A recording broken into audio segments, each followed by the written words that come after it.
Ifuatayo ni taarifa ya habari inasomwa kwenu na Emmanuel Manusi na Kevin Ziku. Kwanza sikiliza muhtasari wake. Umuhimu wa meza ya Bwana watiwa mkazo na mchungaji Daniel Katembo wa mtaa Mtwango. Watu 5 wauawa na 15 wakamatwa kwa tuhuma za kuchukulia sheria mkononi.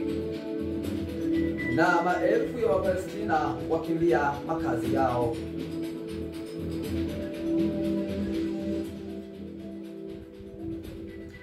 Habari kamili.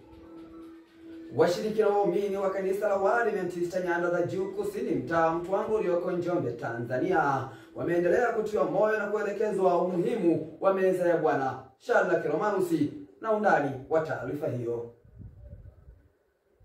Akizungumza na washiriki na waumini wa kanisa la Mtwango, ameeleza juu ya umuhimu wa meza ya Bwana. Mchungaji Daniel Katembo ameeleza waumini na washiriki wa kanisa la Mtwango kujitakasa kabla ya huduma hiyo. Mstari wa 11. Kutoka 12 mstari wa 11. Tena mtamla hivi, mtakuwa mmefungwa viuno vyenu, mmevaa viatu vyenu miguuni na fimbo zenu mikononi mwenu. Nanyi mtamla haraka. Ni Pasaka ya nani? Ya Bwana. Mstari wa 15.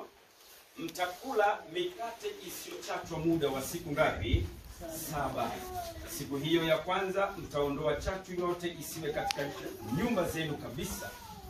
Kwa kuwa mtu yeyote atakayekula mkate uliochachwa tangu siku hiyo ya kwanza hata siku ya 7, nafsi hiyo atakataliwa wapi? Atakatiliwa mbali na Israeli. Mstari wa 19. Muda wa siku 7 isionekane chachu katika nyumba zenu kabisa.